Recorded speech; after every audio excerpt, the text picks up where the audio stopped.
Have you ever considered painting small? What's up, everybody? I'm Alex Eichhoff. Welcome to the Eichhoff Art Podcast, the Fart Podcast. And today, we're going to be talking about how miniature art can make a massive impact on your creative process, on your creativity in general. For me, painting miniature paintings, really tiny canvas, has been the most impactful thing for developing my skills as a painter. Period. This is it. Miniature paintings. The single biggest hack I have found in my creative process, in this journey of being a full-time artist since I quit my job. And it's crazy because it happened kind of incidentally or accidentally, if you will. It wasn't something that I knew I was going to discover. It was something that I kind of came upon through my creative experimentation in the studio when I was doing my first year, my sabbatical, after quitting my job.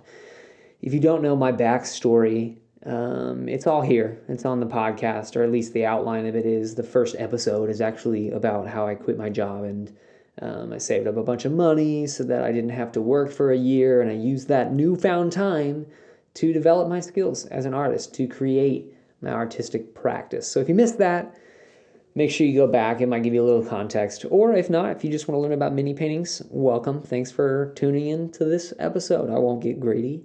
I appreciate your presence here.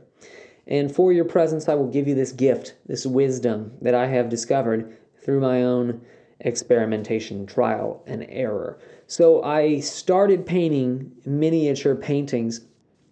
It was kind of an accident. I just had some leftover paint and was offloading my brush, the paint in my brush and on my palette, onto this scrap piece of wood that I had in my studio on my workbench. And I covered it, and I was just kind of looking at it like, well, what if I just turn this into a painting? That probably wouldn't take long to just cover this canvas. And so I did. I was like, okay, let me just sketch something real quick, kind of like a sketch painting. And what I had in front of me was my iPad, and the background of my iPad is just these sheep. It actually is still my background. Let me show you. It's this. And I was just like, these sheep faces are funny. So I wanted to paint that. And I did. It took me probably, honestly, like 20 minutes to paint this little sketch. I actually have the painting right here. This is it. It's pretty cute. Sorry for everybody listening to audio. You didn't get to see that, but you can check out the video whenever you get to a place where you can look at stuff. Anyway, I still have this painting because it led to a series of paintings that revolutionized my painting process. And I'll get into the reasons why I believe that to be true. But first, I want to tell you why I was inspired to continue doing this. First of all, because it felt really nice to just complete a painting that fast, like a complete image that I created. And it was a product. It was a sellable, this is a sellable piece of art. It's not just a sketch in a sketchbook, you know what I mean? I have this, it's a piece, it's a product. And I posted a time lapse actually of me painting this on my Instagram along with the finished picture. And it got a really good feedback. Everybody was like, oh my gosh, this is so cute. It's a tiny little lamb, a tiny little painting. It's a mini painting. And everybody was like, not everybody, but a lot of people were like, oh my gosh, I love this. And so I was like, well, I can totally do this. Like I can do at least one of these a day. And so I did that. I decided to paint one miniature painting a day for 30 days, a month. I was like, I can do this every day because it just didn't take that much time. And that's a really repeatable practice that I could do, and it seemed tangible. It wasn't overwhelming. To think about creating every day whenever that isn't a habit in your life already, it can be daunting. But when you reduce it to such a small size, a small window of time, then it's more tangible and it's less overwhelming. So I also wanted to keep in this theme of keeping it manageable, and so I kept the concept simple. I was like, I don't want to have to worry about what I'm going to paint every day because that's a lot to create an image every day. Creatively, that's a lot. So I stuck to animal portraits. I just chose that theme. I'm just going to paint a different animal every day. All I had to do was find a reference image on Google and copy it with my eyes onto a miniature painting. There's no transfer. It's literally just observational painting. And boy, let me tell you, my observational painting skills boosted up rapidly. That's one of the many reasons why I think miniature painting is a profound way to develop your skills as an artist in general. And as a byproduct, my following on Instagram grew pretty rapidly. I feel like I was getting a follower or two every single day that I was posting these things. Because a lot of times I was doing the videos, and people love videos. It's all about reels nowadays, Instagram, YouTube shorts, TikTok's a thing. It's really easy to frame a little mini painting in a shot on your video camera or your phone. So anyway, those are just prelude reasons. Let's get down to the real concrete reasons of why I think you should consider painting small, miniature painting. Number one, less time. Like I said, that took me 20 minutes. Eventually, whenever I started doing my series, I would spend about an hour or two, maybe 3 tops on these miniature paintings. That's not enough to exhaust you. You know what I mean? Like, you don't get burnt out by painting for 2 hours a day. So you can still create finished work in a very small amount of time. In fact, I found a lot of relief in the restraint of a time period. I would actually kind of force myself to get it done in 2 hours. Like if it approached the 3-hour mark, I was like, okay, we just need to figure out a way to finish this. And there was a lot of freedom for my creativity in that, of having that boundary that I set. And when you're painting something bigger, it's just a lot easier to make excuses of like, oh, this is a bigger painting, I can't finish this in a day, which I argue that you actually could. But you give yourself that excuse, you're like, this is a big painting, and there's a lot to cover here, a lot of paint mixing going on. So minis, you don't really have that excuse. It's like, it's such a small piece. You can knock that out just a couple hours. Easy. Maybe not easy. Comes with challenges, but, it's manageable. You can do it. And because it takes less time to create any given image, I think this allows you to create more over the scope of a year, let's say, or even a month. Maybe you have a month of free time to paint every day. You can complete more works over that period of time. And honestly, when you're starting out as an artist, or even when you're just trying to develop new skills as an artist, no matter how long you've been painting or drawing or sewing or whatever, quantity over quality, to be quite honest. We're going to talk about this a little bit more in the next episode, but I think it's really easy to get into the trap of perfectionism and trying to make the quality of your work be as good as possible or even better than you really have any business striving for, and you get fixated on that and you start judging it. And if you just instead focus on making a lot of work, I think you're just going to get better over time. Your quality is going to improve because of the amount of quantity that you're creating. You're going to learn things incidentally, and it's just a kind of a magical thing. I think it's important when you're starting out as an artist to prioritize quantity over quality, especially if you're painting for painting's sake, if you're creating just for the process of creating and not trying to build a body of work to sell. Obviously, there is value in making your work as good as you possibly can, and I think you should, in any given piece of art that you're creating, try your best. But at the same time, don't let that hold you back, and focus on creating a lot of work, because I think that's going to make your quality boost anyway. So, for now, you can do more when you paint smaller. Number 2 reason to paint miniature art, it's less materials. So less time and now less materials. You see what I'm saying? And that also saves you time. Less paint to be mixed. I spend a lot of time mixing my paint. I usually just use the primary colors. I don't buy like 50 bottles of acrylic paint and then bust it straight out of the tube onto the palette and go straight to the canvas. I mix my paints. I do a lot of, transitional color palettes, a lot of gradients. And I mean, you don't have to do this too, but I just spend a lot of time mixing paint. So if it's a smaller canvas, not as much square inches to cover, that means that I'm spending less time mixing the paint because it's just less quantities.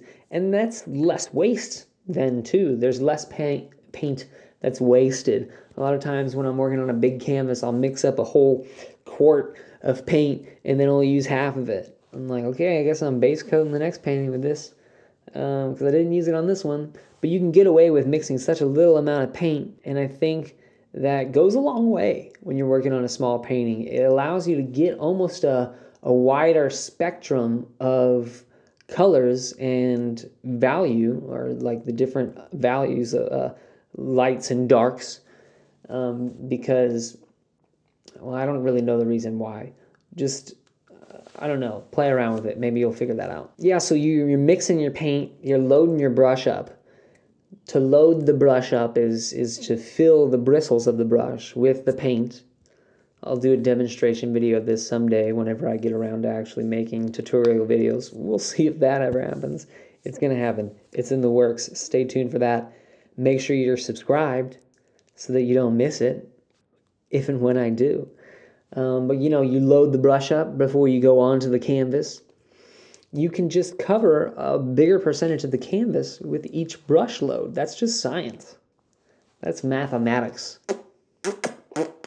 So yeah, less materials makes it more cost effective for your paint orders. Your expenses related to paint is going to be less materials, canvas less. You actually can use a lot of scrap materials like offcuts of wood. All my miniatures were painted on this really nice birch plywood. It's super dense and durable and flat, smooth surface that I actually scavenged from my old job. It's just offcuts of projects that were going to be thrown away. And you only need like 3 or 4 inches to make these mini paintings. So I was able to scavenge that for free. It's a bunch of free canvas. Didn't spend any money on my canvas. So yeah, less materials. Speaking of less is more, number 3 reason for mini art is less space. It requires less space in your studio to paint something small. In fact, you can literally paint anywhere when you're painting minis. You can take it to the park. You can paint in the park. You just put a block of wood in your pocket, get a little thing of paints. You can get those travel shampoo bottles from Target, fill that up with your acrylics or whatever paints you use. And there you go. You got a portable paint kit, and you can just have it in your hand. You don't even need an easel. It's no space requirement hardly at all to paint miniature. And when you're done painting, there's less mess. Less mess in your space because the smaller space, cleanup's easy. Piece of cake. And when you're done with your body of work, when you've painted for 30 days in a row and you have 30 new pieces of art, you don't even have to think of a storage solution. It's hardly any burden whatsoever on your storage space to accumulate dozens, if not hundreds, of these little tiny mini paintings. That's a blessing for a minimalist like me. I love that. It's kind of overwhelming to have to store the big boys. So it's nice to just package up the minis in a little box, tuck them away, and then I have another little box that has all my blank mini canvases ready to be painted. It's a storage success. Less space. Number 4 reason painting minis. If you decide to sell your art someday, which I would consider doing that because it allows you to make money, and money is time. We've already talked about that in episode 2, which just means you got more time to create. So you should try and make money off your art. Eventually. Why not try? What's the risk? If you're trying to sell your art and now you have a body of minis, a collection of small paintings to sell, that's a lower price point for your clients to have access to. Maybe your client can't afford the hundreds of dollars that you're charging for your large scale art, but if you have small scale art, you can charge less because it took you less time to do it, less materials went into it, and that's a beautiful thing. I have made over 100 mini paintings, maybe 200 mini paintings since 2019, and I've sold almost all of them. I think I have like 10 in my collection still, and some of those are ones that I'm just keeping for myself. Here's one of my favorites that I've done that I just have sitting on my desk.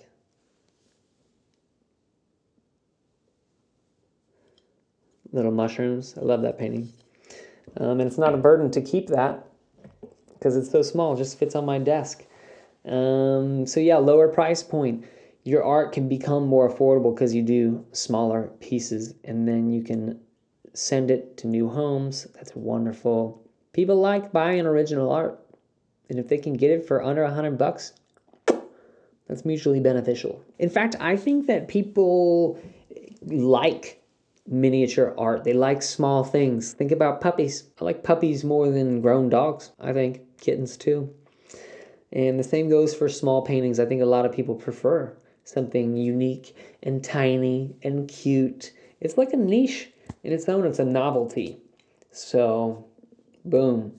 Sellable work, miniature art, good reason, solid reason. Reason number 5, sexy strokes. Sexy strokes, you know what I mean? I am a sucker for big, juicy strokes in a painting.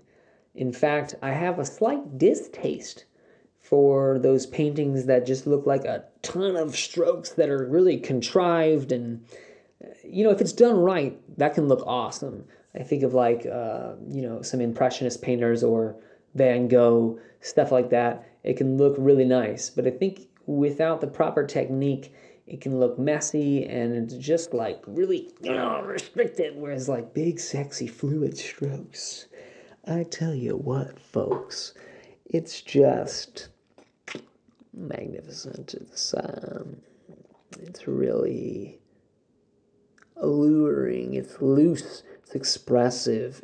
And because it's such a small canvas, you can afford that. You can, one stroke covers the whole canvas. That's a lot of movement. It's a lot of energy.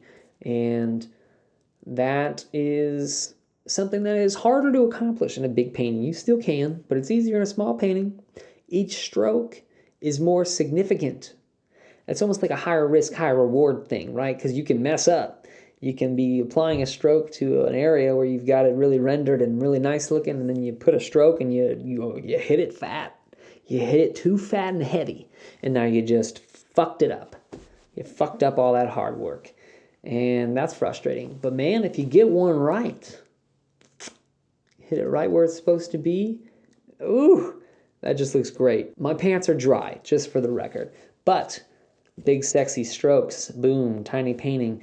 There's this concept I was just talking about that I had distaste for. When I was taught art in high school, my teacher had a rule, and it was no ee-ee-eeing.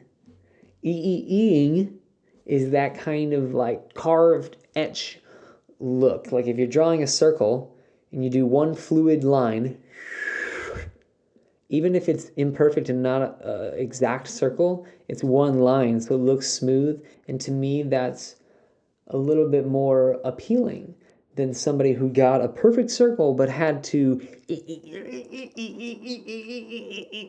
the whole way around. Like it's a lack of confidence is what it is. Confidence is sexy. And I like the big juicy stroke. It's just more confident. You have all these tiny, insecure little strokes. You're like, I don't know if this is the right direction. I better go back and do it again. And now I better go back and do it again. It's just like you can tell that anxiety. You can tell that apprehension in the work, in the finished piece. I think I can see it. Do you feel targeted right now? Do you feel triggered? Is this your art I'm talking about? I'm sorry.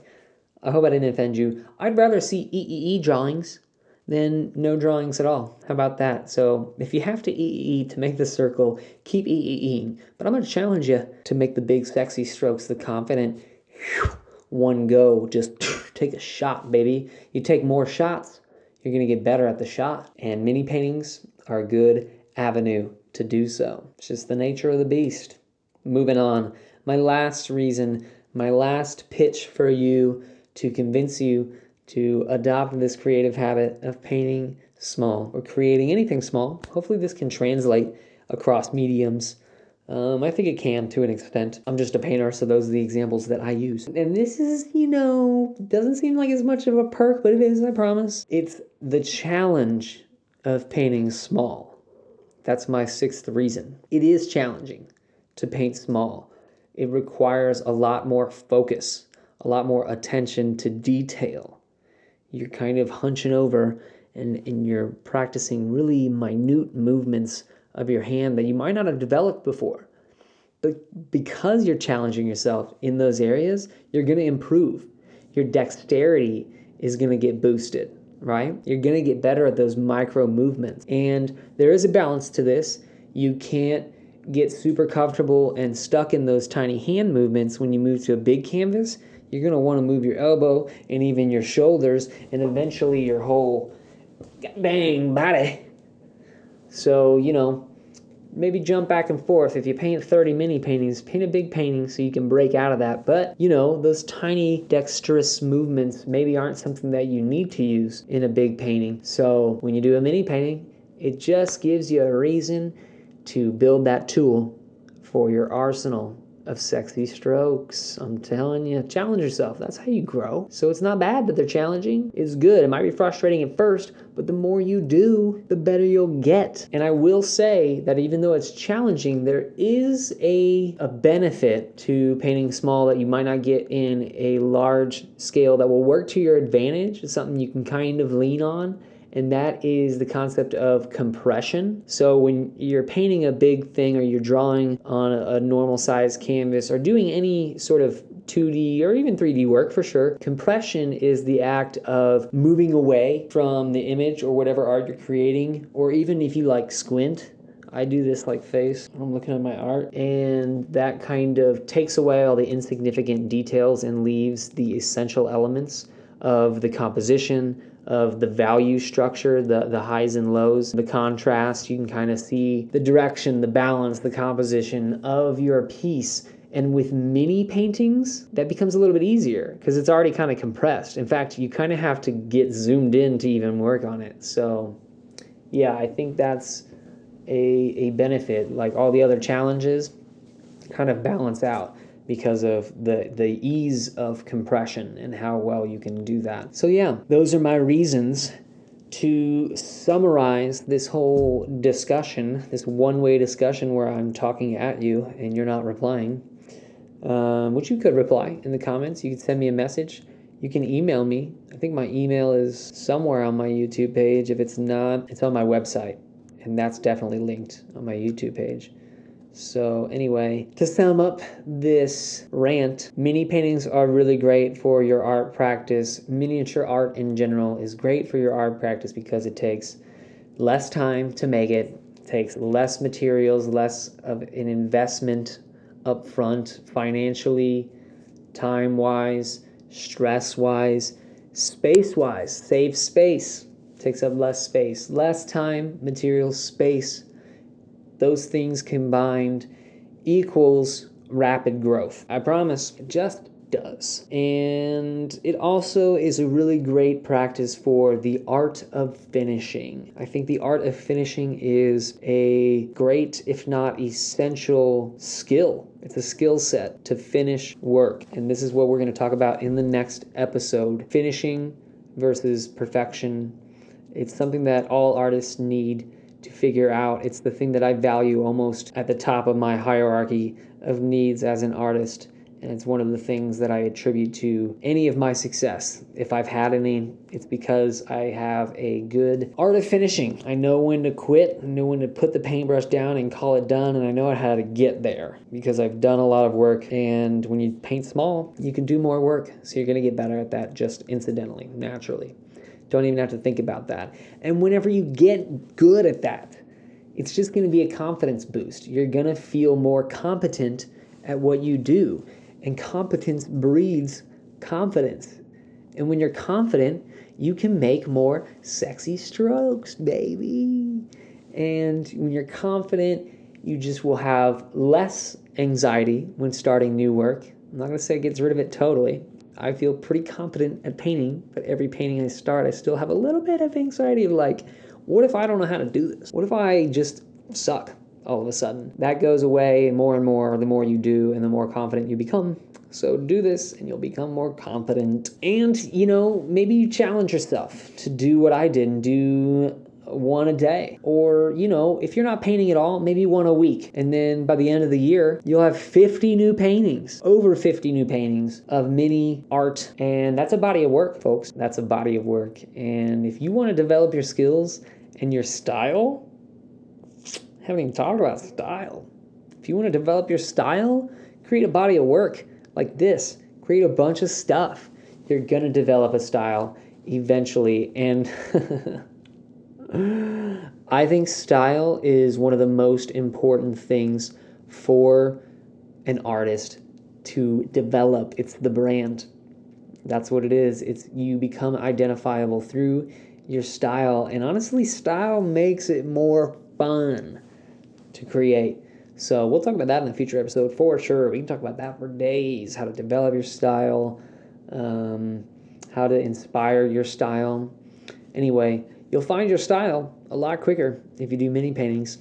I promise you that. I bet you that. And then, like I said, more work equals more content. This is a digital world, folks. I'm talking to you through social media right now. You're consuming digital content through social media. It's my voice into your ear holes. And when you come up with more finished work, a body of work in all your mini paintings, your collection of tiny art, that's more content to post, which means you can grow your following, you can grow your influence, and maybe that's not what you want. I'm not going to force that on you. It's what I want. I want my art to be seen by more people. I want a bigger following. I'm not taking you for granted. Thank you for being here. If you're all I have, I will be content. But I want more. I want to build a community. I want to welcome people into my life if they receive value from what I'm putting out. So, do you receive value from this? I hope so, because you've made it to the end of the video.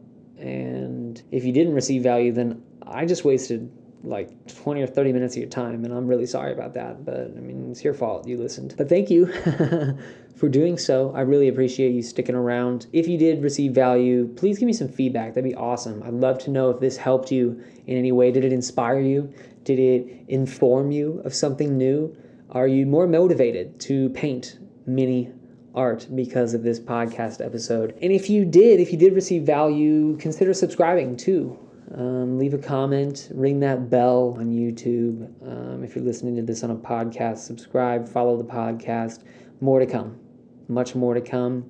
And we've got a few episodes in the books logged already. So if this is your first one, go back and listen to those. There's more tidbits of information and tips. We're going to keep it coming to you. We got tutorials coming soon. We got a lot of art process videos. I've got almost 100 art process videos, time-lapse of me painting, including these minis, some of them. So go back and watch those and kind of see how it goes. It might motivate you and inspire you a little bit more and make it a little more tangible. I will also put out kind of a tutorial of me painting like in real time, one of these minis, so you can kind of understand how I go about it, my approach to painting in general. So if that's something that's interesting to you, subscribe so you don't miss it. And I really appreciate you watching. Thank you so much. Stay tuned for more. We'll see you again soon.